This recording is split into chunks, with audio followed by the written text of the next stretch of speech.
Ya, di sini saya akan menjelaskan bagaimana prosedur untuk melakukan servis mayor di unit Scania P380.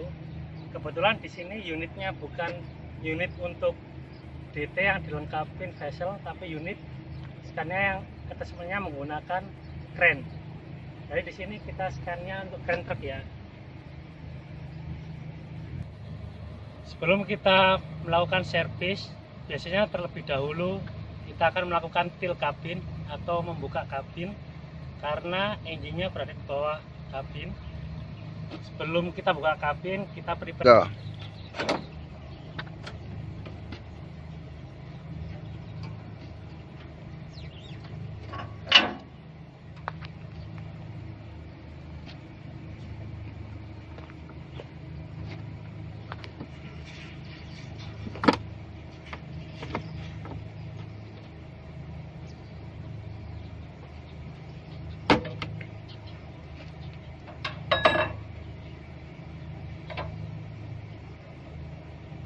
Di sini ada filter. Ini filter untuk AC ya teman-teman. Jadi kita biasanya juga bersihkan filter ini. Ini untuk filter blower AC yang akan mengalirkan udara di dalam kabin. Yang ini subtank. Ini subtank untuk air radiator. Nah, di sini ini ada levelnya ini. Kelihatan tidak? Ini level maksimal, ini minimalnya. Biasanya yang diharuskan adalah di tengah-tengah sini, level coolernya. Ini tempat untuk mengisi cooler ya di sini. Ini tutupnya. Nah, kita di sini untuk mengisinya.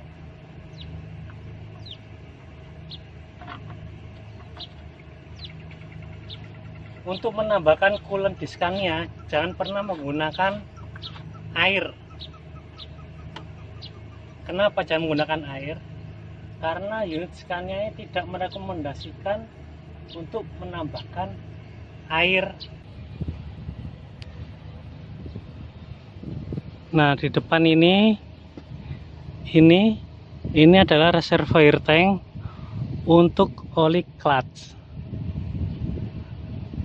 Jadi oli clutch ini biasanya kita bilang oli kopling ya kalau di yang ini biasanya kita bilang oli kopling kalau kita di mobil-mobil seperti itu. Ini oli clutchnya.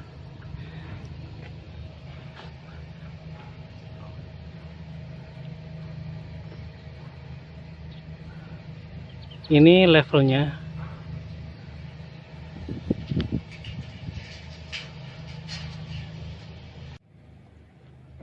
Pada saat kita akan melakukan tilt kabin, jangan lupa posisikan cover seperti ini bagian depan ya. Karena kalau tidak seperti ini, nanti cover yang di atas itu akan tertekan dan mengakibatkan pecah.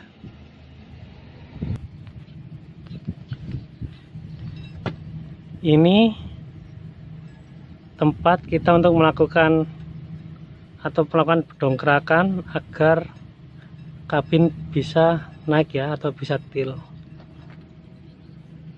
Nah, bagian sini di sini ini valve-nya.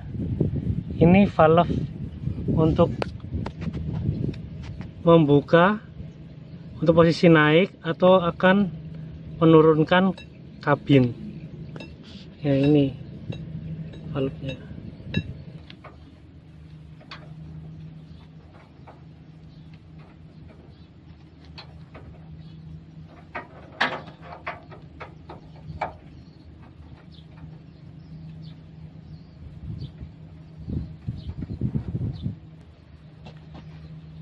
Setelah proses tilt kabin selesai, kita akan melakukan yang namanya penggantian filter oli engine dan Ya, kita akan menuju area depan sini ya.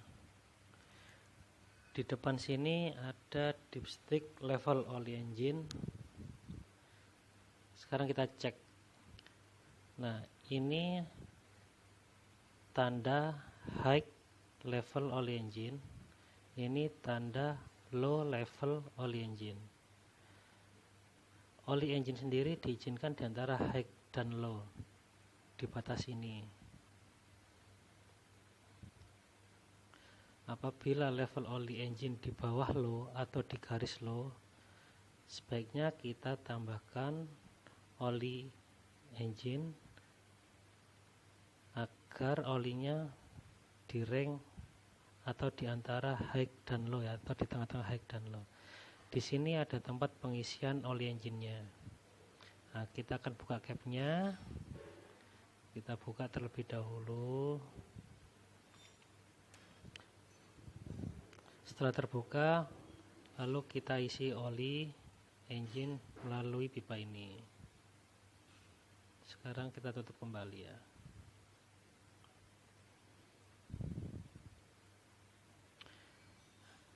Nah, di sini ini ada reservoir untuk oli steering ya. Di reservoir ini ada strainernya juga.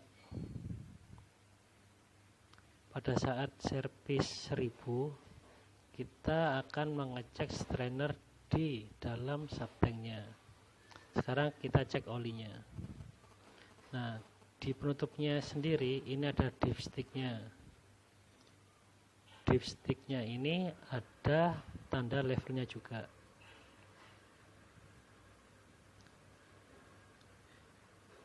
Nah, garis yang ini menandakan level high, dan tanda garis bawah ini menandakan level low.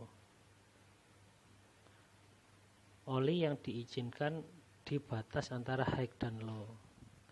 Kalau kurang, kita bisa menambahkan oli power steeringnya. Sekarang kita di sisi kiri bagian engine. Di sini bagian depan ada V-bell. V-bell sendiri ini kekencangannya diatur oleh tension pulley, sehingga yang mengatur tegangannya adalah si tension pulley. Kita hanya mengecek visualnya, apakah kondisinya masih baik atau ada crack-crack di area groove-groove-nya si fan bell. Di belakang sini ini adalah letak daripada si fuel filter. Fuel filternya ini menggunakan elemen. Cara untuk menggantinya seperti apa?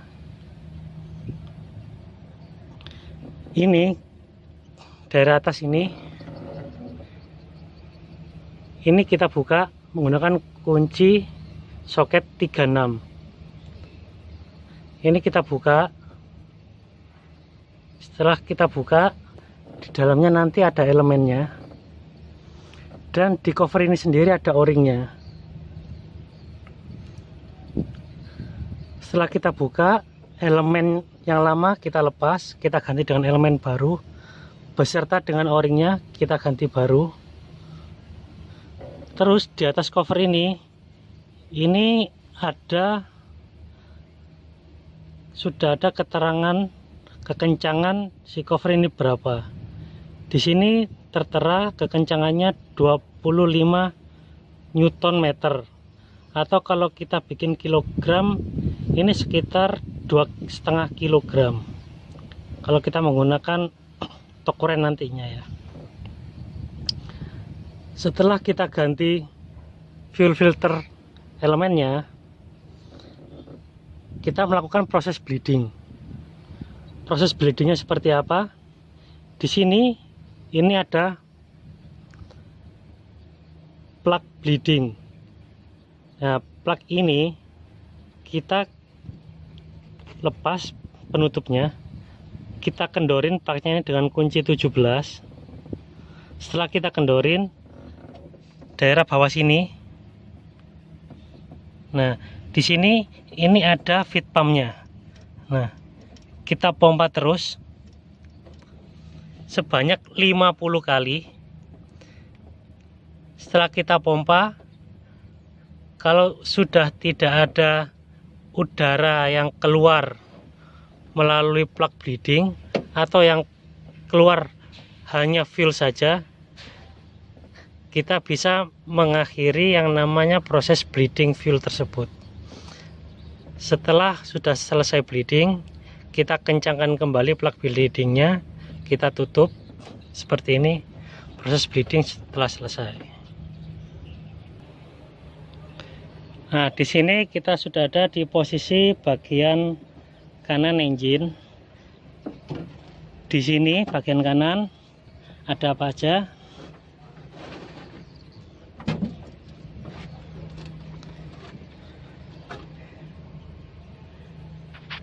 Di bagian kanan sini ini ada filter oil engine yang ini, dan ada filter sentrifugal.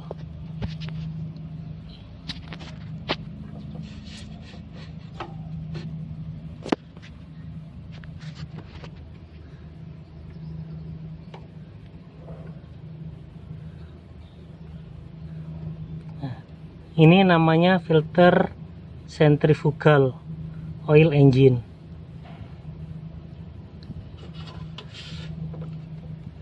Kritikalnya seperti apa?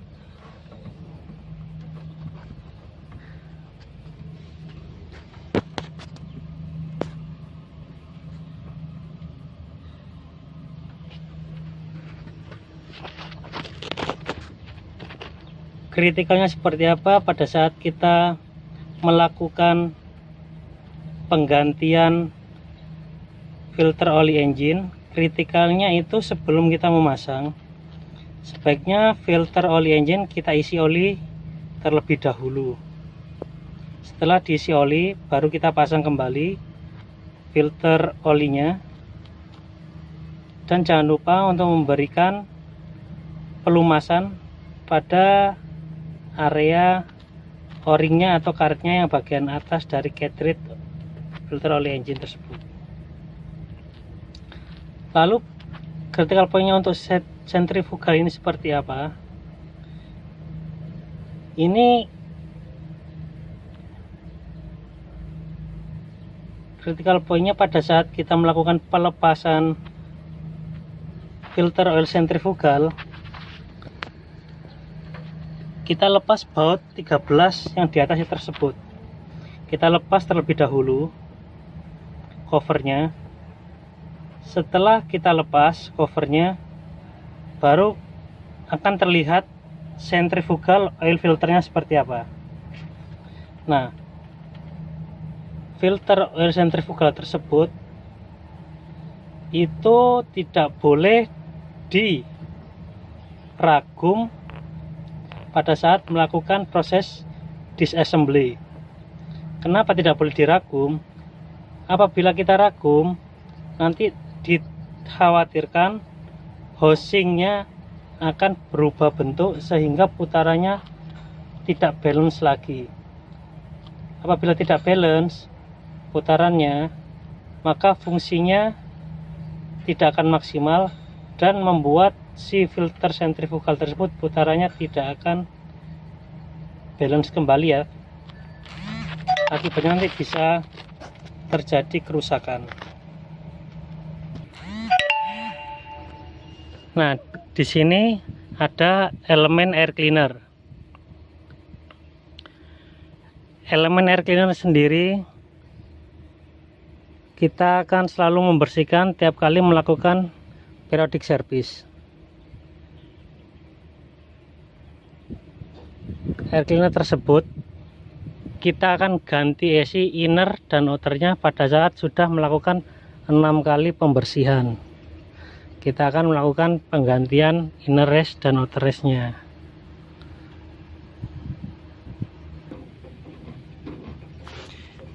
Nah, di sini di samping kiri unit ini ada 4 air tank. Oh, 5 air tank. Sebelah kiri sini ada 5 air tank. Pada saat kita melakukan servis,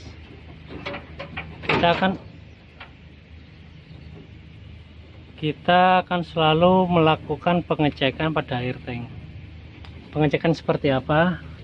Kita selalu rilis ini, rilis valve airnya sini, di sini kita rilis agar air yang di dalam air tank sini bisa keluar ya.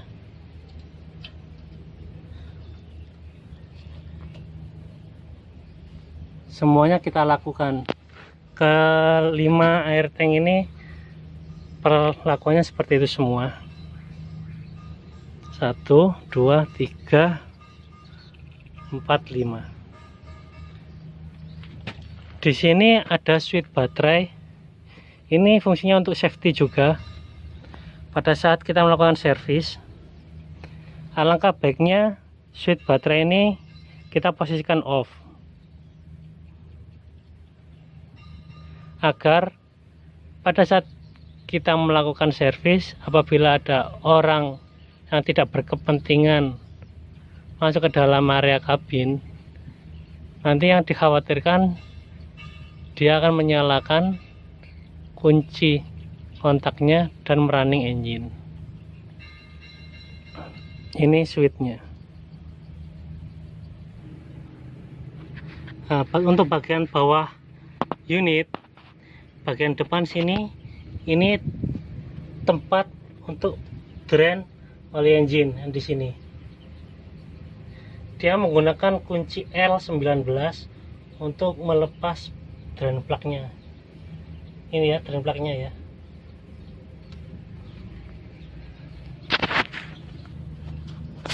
Nah, sekarang kita berada di bawah area transmisi. Di sini saya akan menjelaskan critical point-nya apa saat mengganti oli transmisi. Critical point-nya hanya letak drain oli transmisi itu yang di sini. Ini ya. Nah,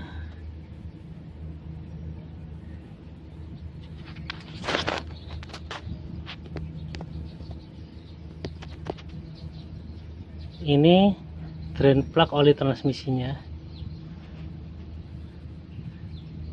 Nah, sedangkan untuk levelnya di sini. Nah, ini level oli transmisinya. Dimana kita tempat untuk plug untuk mengisinya, tempat untuk mengisinya juga di area di plug yang level ini. Kita cek levelnya di sini, kita mengisinya juga di sini. Ini.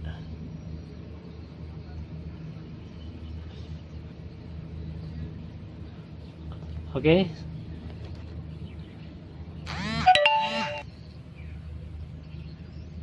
Di sebelah kirinya sini, ini filter oli transmisinya ya. Ini filternya. Critical point-nya apa? Critical point-nya sebelum kita memasang filter ini, itu kita isi terlebih dahulu olinya, oli transmisinya, terus o-ringnya juga kita lumasin dengan oli, agar pada saat kita melakukan pengencangan, o-ringnya tidak luka karena kering tadi ya. Ini area front axle sendiri. Ini ada plug drainnya juga ya.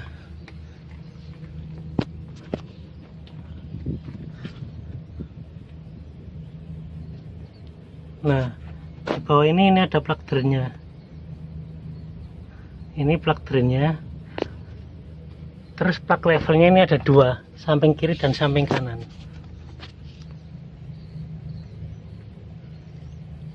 Nah, ini plug drainnya.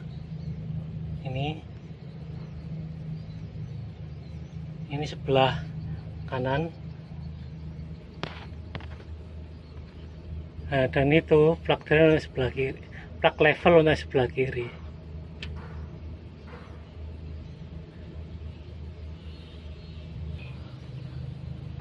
Nah, di sini unit ada menggunakan transfer case. Transfer case sendiri ini dia ada menggunakan oli juga, dimana tempat untuk drain dan levelnya. Drain dan levelnya di sini. Ini yang bawah, yang di sini satu. Terus plug levelnya yang di sini. Untuk transfer case yang atas, plug levelnya, plug drainnya sebelah sini. Ini untuk transfer case yang atas. Terus plug levelnya yang ini. Nah, ini untuk transfer case yang atas. Jadi dia ada dua transfernya. Transfer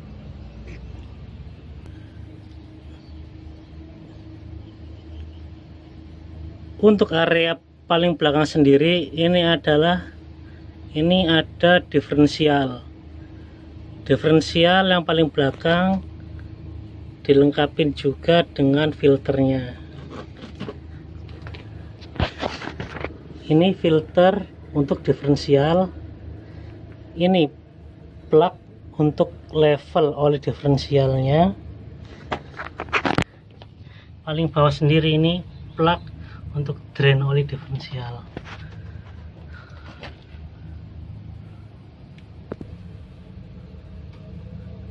Nah, yang di tengah-tengah itu ada diferensial yang di depannya.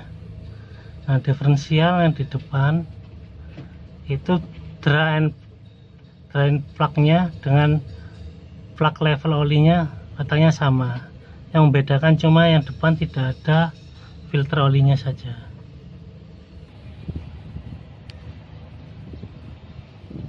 Nah, di depan ini adalah reservoir tank untuk oli clutch. Jadi oli clutch ini biasanya kita bilang oli kopling ya, kalau di yang ini biasanya kita bilang oli kopling kalau kita di mobil-mobil seperti itu. Ini oli clutchnya.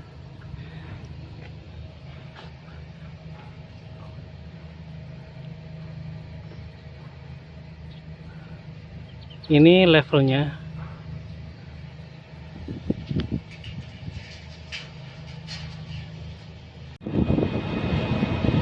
Biasanya setelah kita selesai melakukan servis, kita akan mengambil data di monitor panel sini.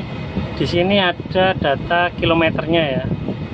Ini tertera 21.475. Dimana kita bisa melihat usia engine-nya atau horse meter engine tersebut.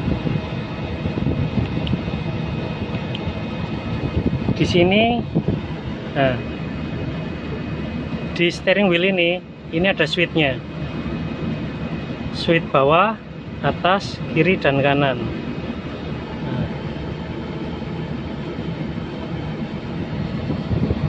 sini kita pilih simbol kunci dan obeng ya. Kita pencet tanda bawah. Nah, di sini ada menu startup check, warning, trip meter, personal setting, vehicle data. Kalau kita mau melihat HM-nya atau horse meter, kita pencet arah atau tombol yang sebelah kanan ke vehicle data. Kita pilih running hours. Nah, di sini engine running hours-nya atau usia engine-nya itu sudah 3.321. Udah paham ya sampai di sini untuk kita mengecek usia atau HM engine-nya ya. Nah, di sini juga kita ngelihat warningnya. Nah, warningnya di sini, unit ini pernah terjadi problem apa aja. Nah, ini problemnya brake pressure low. Kenapa? Karena tadi kita rilis ya pressure yang ada di air tanknya tadi. Nah, sudah seperti itu aja.